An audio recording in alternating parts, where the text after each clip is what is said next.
എല്ലാവർക്കും നമസ്കാരം. ഇന്ന് അക്കോക്ക് വിശപ്പ് രഹിത ഭക്ഷണ അലമാരി മാവേലിക്കര മണ്ഡലത്തിൻ്റെ 1468-ാം ദിനമാണ്.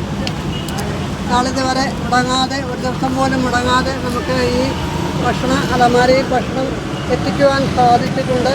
അതിനായിട്ട് സഹായിച്ചിട്ടുള്ള എല്ലാ സുമനസ്സുകൾക്കും ആദ്യമായി നന്ദി പറഞ്ഞുകൊള്ളുന്നു. ഇന്നത്തെ ഭക്ഷണം നമുക്ക് നൽകിയിരിക്കുന്നത് ചെറുകുന്നം സെൻറ്റ് സെൻട്രൽ സ്കൂളിലെ കുഞ്ഞുങ്ങളും ടീച്ചേഴ്സുമാണ്. അവർക്ക് അക്കോക്കിൻ്റെ പേരിലുള്ള നന്ദി അറിയിക്കുന്നു. ഇന്ന് ഈ ഭക്ഷണം നൽകുവാനായി എത്തിച്ചേർന്നിട്ടുള്ളത് മാനേജിംഗ് കമ്മിറ്റി മെമ്പേഴ്സായിട്ടുള്ള sir, doctor Sheli ma'am, T K. Sasidharan sir, Vandana teacher, Mohanakumari, Sunilkumar എന്നിവരാണ്. പിന്നെ സ്കൂൾ വിദ്യാർത്ഥികളും എത്തിച്ചേർന്നിട്ടുണ്ട്. അവർക്കും അവരുടെ കുടുംബങ്ങൾക്കും ഈ ഭക്ഷണം ഇവിടെ നൽകുവാനായി സഹായിച്ചിട്ടുള്ള ആ കുടുംബങ്ങൾക്കും അക്കോക്കിൻ്റെ പേരുള്ള പ്രത്യേകം നന്ദി അറിയിക്കുന്നു.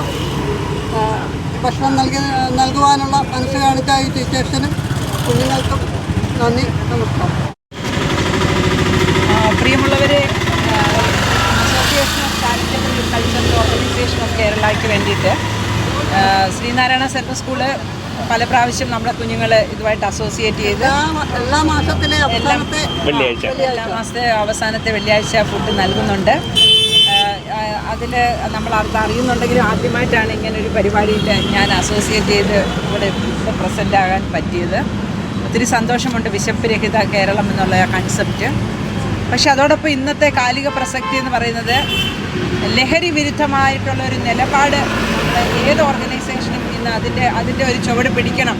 എൻ്റെ എല്ലാ സുഹൃത്തുക്കളും ആ ഒരു കാര്യം അവരുടെ മനസ്സിലേക്ക് ഏറ്റെടുക്കണം. ലഹരി വിമുക്ത കേരളം എന്നുള്ളത് നമ്മുടെ ഒരു യാഥാർത്ഥ്യമാക്കുക. ഇന്ന് പത്രം എടുത്ത് നോക്കിയാൽ പിഞ്ചു കുഞ്ഞുങ്ങളെ പോലും ഇത്തരം കാര്യങ്ങളിൽ അഡിക്റ്റഡ് ആകുന്ന ഒരു കാലഘട്ടത്തിൽ ഈ വിശപ്പ് രഹിത കേരളം എന്നുള്ളതിനൊപ്പം പ്രാധാന്യം നൽകേണ്ട ഒരു കാര്യമാണ് ലഹരി മുക്ത കേരളം എന്നുള്ളത്. നമ്മുടെ യുവജനത വല്ലാതെ അതിന് ലഹരി വസ്തുക്കൾക്ക് അടിമയായി പോകുന്ന ഒരു കാലഘട്ടമാണ്. അതിന് മാതൃക കാണിച്ചു കൊടുക്കേണ്ടതാണ് നമ്മുടെ മുതിർന്നവർ.